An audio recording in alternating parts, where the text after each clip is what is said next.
onde eu ando, eu levo do meu lado a minha namorada, cheirosa e bem tratada. Eu não sei se o nome dela é Eva ou Adão, é religiosa por formação. A minha culpa de estimação. Olá a todas e todos, sejam bem-vindos ao Quarto da História, esse espaço de debate entre história, religião e religiosidades. E hoje nós vamos conversar sobre o pecado e o medo. Esse tema é o tema que me fez pesquisar o que eu pesquiso hoje. Eu trabalho com tradições católicas leigas, trabalho com um livro acusado de enlouquecer as pessoas, a missão abreviada. Posso falar sobre isso em outro vídeo depois. Mas esse tema foi o tema que me fez pesquisar o que eu pesquiso hoje. Isso aconteceu porque é um tema que tem dois desdobramentos principais.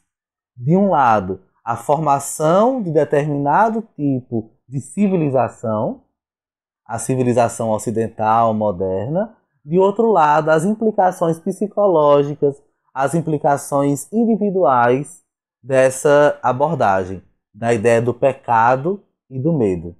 Para nos ajudar a pensar sobre esse tema, eu vou trazer aqui a leitura de 3 obras, na verdade 2 obras, né? Uma obra dividida em 2 volumes, chama O Pecado e o Medo, do Jean Delumeau. Recomendo demais para quem quiser entender esse tema. E uma outra obra do mesmo autor, que chama História do Medo no Ocidente. Tá? O que o Jean Delumeau faz? Ele diz assim, olha, essa ideia do pecado e do medo, ela não é novidade do cristianismo. Várias religiões, elas também têm a ideia de que se você cometer uma infração que de alguma forma ofenda uma divindade, você vai ser castigado. Né? Então vai ter o castigo por conta desse pecado. No entanto, ele diz que existe uma particularidade no cristianismo e que ajuda a compor a nossa civilização, a nossa sociedade. É o que ele chama de uma doença do escrúpulo. Vou explicar isso melhor para vocês.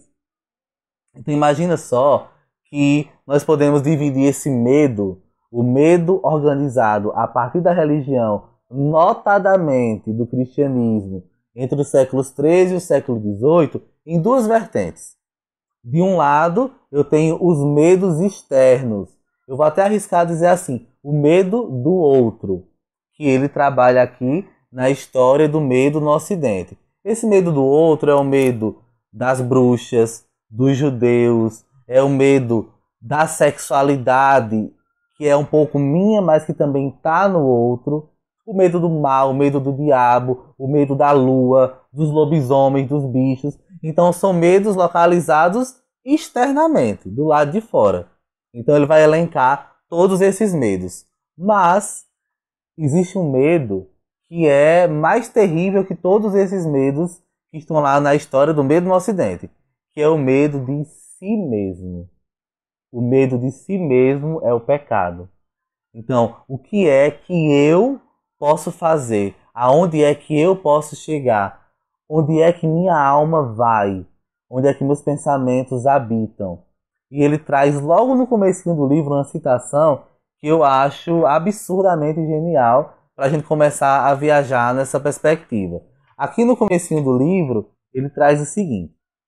É uma citação do Lafebe de Etaples, certo?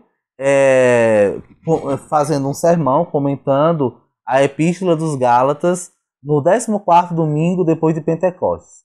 Ele fala o seguinte: a vida de um cristão nesse mundo, quando é bem considerada, não passa de uma guerra contínua. Mas o maior adversário que ele tem é ele mesmo. Não há nada mais difícil de vencer que sua carne, sua vontade, já que por sua própria natureza ela é propensa a todos os males. Essa frase, essa citação de fonte do Delumeau, ela faz assim parte de um extenso levantamento de fontes que esse autor fez para pensar na culpabilização, na organização dessa culpabilização interna. E aí vejam, existe uma consequência imediata dessa culpabilização interna, que é o quê?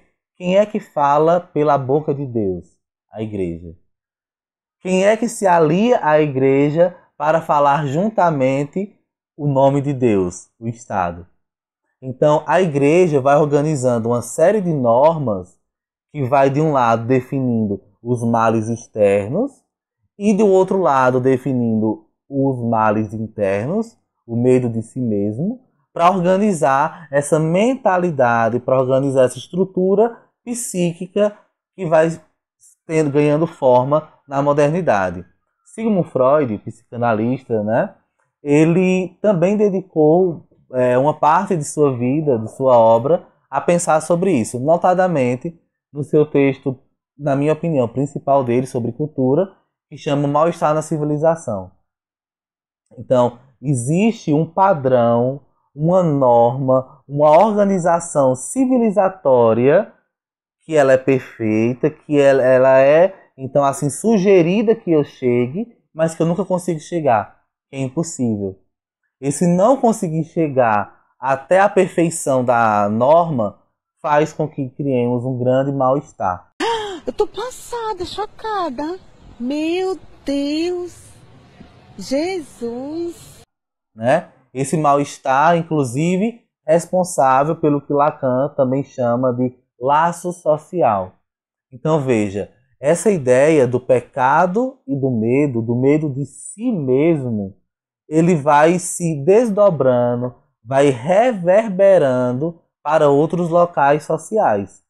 Como é que esse medo entra e sai da modernidade, para usar uma expressão do Nestor Garcia Canclini, né, um sociólogo? Como é que esse medo se agrupa na nossa modernidade? Então, se de um lado existia um apelo muito grande religioso, dos séculos XIII ao século XVIII, na contemporaneidade esse apelo continua existindo, mas através de um outro padrão, de uma outra forma de chegar. Então os pecados religiosos continuam existindo, eles são uma etapa fundamental, mas hoje nós temos os pecados neoliberais. É aquele ditado, né? A gente tem que segurar a marimba, né? Então, se você não atingir determinado padrão, determinada postura, determinada forma do mundo neoliberal, das regras neoliberais, nós temos também uma outra forma de mal-estar, uma outra forma de pecado. Se a gente pensar então capitalismo como religião, através do Walter Benjamin, uma nova forma de pecado, uma nova forma de medo de si mesmo, do medo de não emagrecer, do medo de não ser tão bonito quanto a pessoa da capa da revista, desses medos que vão sendo nomeados em outros lugares. Então, assim, durante o percurso e a experiência humana do Ocidente, nós tivemos várias formas de tentar driblar, escapar desse medo, né? Amenizar a ira divina sobre os corpos humanos. Então, no caso cristão, a penitência, o jejum, que também é uma forma de penitência, as promessas, as formas de organizar então a vida ritual, que tem uma consequência imediata para a vida atual, para a vida moderna, para a vida contemporânea. Em outro vídeo eu vou discutir algumas dessas formas rituais, como por exemplo a penitência, que aconteceram nesse período, né, nesse passado, mas que também acontecem na contemporaneidade. Então, se de um lado a gente tem essas outras questões, do outro lado tem uma outra questão que é bem interessante, que é pensar como é que as religiões não cristãs, as religiões pagãs, afro-ameríndias, também também incorporado a essas religiões uma ideia do pecado e do medo. Então, eu tenho uma hipótese assim sustentada a partir da experiência pessoal da experiência pessoal e de experiência de campo em terreiros de Umbanda e de Candomblé, que esse sentimento do pecado e do medo cristão está internamente ligado ainda hoje aos terreiros de Candomblé e de Umbanda também. Então talvez seja até uma pesquisa interessante para quem queira desenvolver. Eu suspeito que todas as religiões do Brasil, especialmente, ou de alguma forma desse Ocidente que foi tocado pelo cristianismo de forma muito forte, eu suspeito que todas elas, quase como uma estrutura, estão também envoltas dessa ideia do pecado e do medo.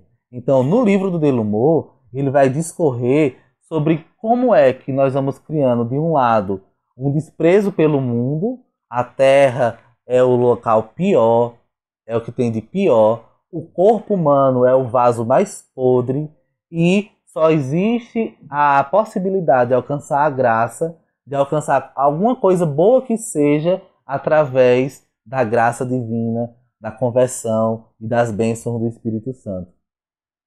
Então, essa ideia em mim, pessoalmente, né, teve uma repercussão psicológica muito forte, especialmente no que diz respeito à sexualidade. Então, é importante que a gente pense e reflita como é que está a nossa relação com essa ideia do pecado e do medo. Até que ponto ela está também em nós e nas práticas religiosas que nós colocamos. Até que ponto essa ideia foi responsável por criar uma moral, depois abraçada pelo Poder Judiciário, Legislativo. Nosso Poder Judiciário é calcado, boa parte de suas ideias, também a partir desses pressupostos cristãos. Então, fica aí a crítica e a reflexão para a gente pensar o pecado e o medo. E para finalizar, eu quero dizer uma frase de Sigmund Freud que traz muito dessa ideia que está lá no Mal Estado da Civilização.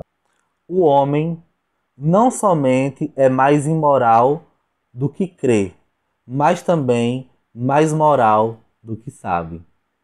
Não esqueça de ativar as notificações. Se gostou do vídeo, clique em curtir, se inscreve no canal e vamos conversar sobre esses outros temas que dão medo, que dão prazer e que fazem sermos o que somos hoje.